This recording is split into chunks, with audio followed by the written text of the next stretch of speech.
Happy Valentine's Day from all of us here at Slate V. I'm Mark Jordan Legan, your ambassador of love and cinema guide through some very strange and twisted Valentine's Day themed movies. Now, some are about the holiday itself, and some are about what can happen when love and lust and passion become, well, too intense. You don't understand? Okay. You see, when a mommy orchid and a daddy orchid love each other very much. Our first film up is probably the most famous of the Valentine horror films, My Bloody Valentine. So the name of the quaint mining town is Valentine Bluffs, and there's a Valentine's Day curse on this town. Well, you know what? I'll let the craggy-faced bartender explain it better. It started 20 years ago. It was the night of the Valentine's Day dance. Everybody was there except for 7 miners who were out at the Hanniger mine. The 5 men were buried alive. Harry Warden spent the next year in the state mental hospital.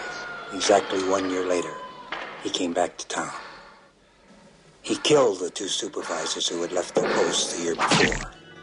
A warning from Harry, never to hold a Valentine's dance ever again. So the town is going to have its first Valentine's dance in 20 years.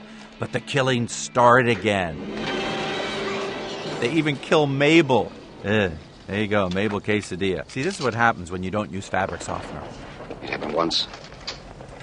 It happened twice.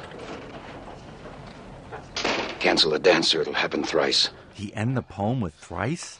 Okay, that does it. Forget the killing. His poetry must be stopped. Next, we're going to go to 1972's wonderful British horror anthology, the original Tales from the Crypt.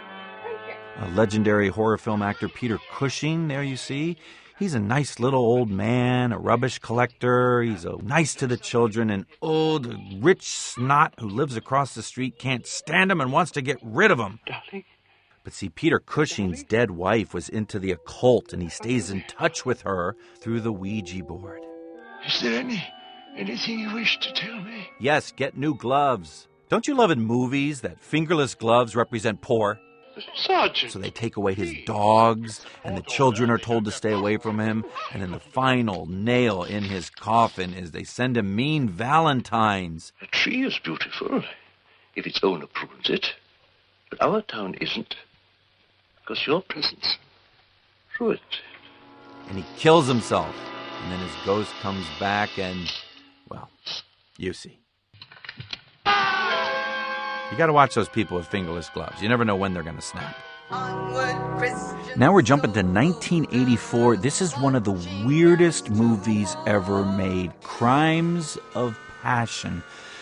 Kathleen Turner, really at the height of her popularity, took on this role where she's a sportswear designer by day, crazy street hooker by night. Huh? You could tell why she was drawn to it.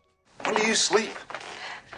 Valentine's Day. So poor Kathleen Turner, who goes by the street name China Blue, I'm not even going to tell you what my street name is.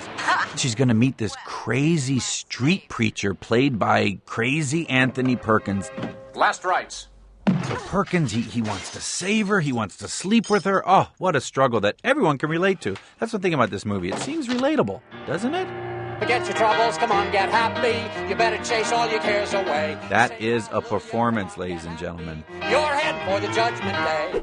And now we're going to end with a movie about teen love and teen angst. And oh my God, from 1981, it's Endless Love. This movie is directed by Franco Zeffirelli. And here he really tries to give an artistic bent to this really sappy, cheesy movie. Brooke Shields, 15 years old when she made this. And, this movie has a lot of interesting things in it. Hey, David, I've been looking all over for you. I thought you were going to help us set up. James Spader, one of his first major roles, he plays her brother. And this is another little interesting piece of trivia. I think it's his very first, speaking role getting paid as an actor. It's little Tommy Cruise. Did you ever try to light a whole pile of wet newspapers? Jeez, it smokes like crazy. Look at those short shorts. That must be why his voice is so high. And for those of you who maybe don't even know the movie, you know this song. That's right. From this movie is the power ballad, Endless Love. That's right. Wow. So, what do all those movies have in common? Love, that's right. And a few people who feel it just a little too much. I can't feel much of anything at the moment because it's freezing in here. Guys, it seems to be locked.